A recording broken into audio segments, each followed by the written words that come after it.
Paspanga est un quartier populaire de Ouagadougou. C'est ici que Thomas Sankara, ancien président du Burkina Faso, a grandi. Aujourd'hui, sa sœur Blandine rend visite à la maison familiale. Oui, on dit quoi? Oui, ça va. Ça va bien. Le grand frère Valentin, Valentin Sankara, c'est le frère aîné de quatrième? Quatrième? Cinquième. Cinquième.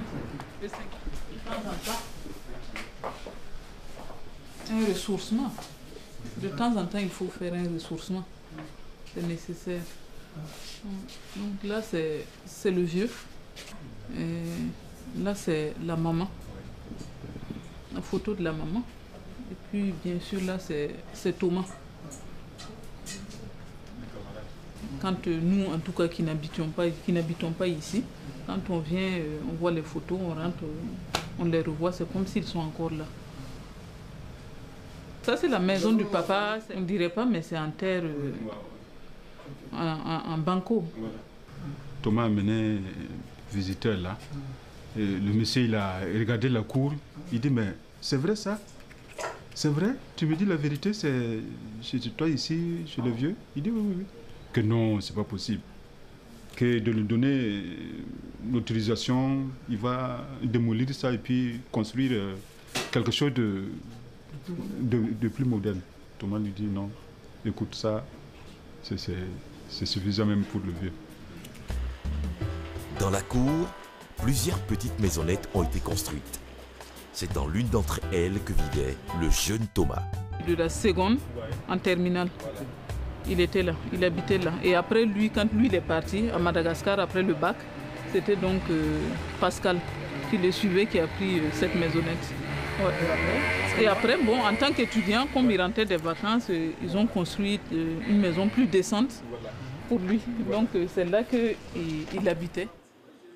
Les souvenirs à Thomas Sankara restaient vivaces et la famille a gardé soigneusement plusieurs objets appartenant à l'ancien président.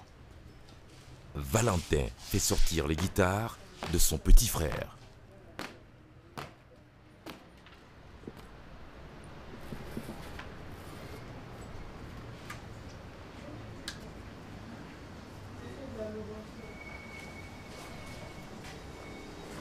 C'est ça qu'il jouait. Je ne sais pas laquelle il utilisait quand les femmes, là, les artistes femmes sont allées au palais.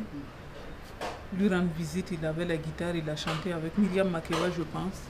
Oui, il tenait une guitare, il jouait. Et elle chantait avec lui. Je ne sais pas laquelle des guitares c'est. C'est entre autres des affaires qu'on a pu récupérer après les événements. Quand ça s'est passé, bon, c'était ouvert. Hein. Le palais était déjà ouvert. Nous, on allait trouver que c'est ouvert. D'autres personnes étaient déjà passées. Et nous, c'est ce qu'on a pu récupérer, entre autres affaires. Ce sont ses effets personnels, tout ce qui lui appartenait, qui était sur place, puisque Mariam était là. Donc, on a pris tout ce qui leur appartenait. Et bien sûr, les choses qui lui tenaient aussi à cœur. Oui. L'histoire de ce sac, bon, on peut le voir, hein, le sac. Voilà, le sac, moi j'aimais beaucoup l'élevage. Je faisais ça à Lumbila, quelques 15 ou 16 km de la ville. Alors, j'allais chaque fois le voir. Alors, quand il était président, il faut me soutenir, il faut m'aider à... Ouais, il faut que je puisse améliorer mon activité. Il me dit, écoute, moi je ne peux pas t'aider parce que, bon, tu sais que... Voilà. Si je te fais ça, ils vont dire, voilà, je suis venu pour la famille, voilà, voilà, voilà. Il tourne là, il prend ce sac-là, il me donne, bon, voilà, si tu as des dossiers à me présenter, voilà. Voilà. Ce que chacun a pu obtenir de lui, voilà, comme matériel, ouais, comme bien, ouais, chacun le conserve, voilà, jalousement. Hein. Et moi, j'ai pris ce qu'il m'avait donné, sa tenue bleu clair là, de sport. Et on a même la photo qui est vendue en ville, la tenue bleu clair qu'il porte avec les lunettes. Voilà, c'est ça. Moi, je l'ai toujours. Il a laissé des dettes. Ouais. Il a laissé des dettes en famille. Ouais. Toi, il te doit beaucoup. Et il me doit beaucoup. Il lui doit beaucoup. Il me doit beaucoup. Parce que nous, voilà, on nous faisait déjeuner avec du pain et puis du lait tous les matins. Ouais. Parce que lui, il avait, comme on appelle, une boutique. Voilà. Il avait une boutique. Et la boutique était avec... j'ai mixé ça avec la boisson, je faisais... Voilà. Une buvette aussi. Buvette. Et vraiment, ça marchait. Comme il ne voulait pas que je fasse cette activité, qu'est-ce qu'il fait? Non, il faut les servir. Tous les matins, tous les matins, il te comptabilise. Voilà, je vais te payer. Voilà. Et lui, il avait les cahiers, cahier noté. J'ai noté. Voilà. Et voilà, ouais. Et puis un jour, je vois que je n'arrive pas à... Et voilà. Je suis tombé comme ça, quoi, en fait. Voilà. Il était particulier, hein. Là, c'est... Sa particularité, on peut dire, ça tient au fait qu'il avait des principes. Voilà. Des principes très forts. Oui. Il avait un caractère très fort.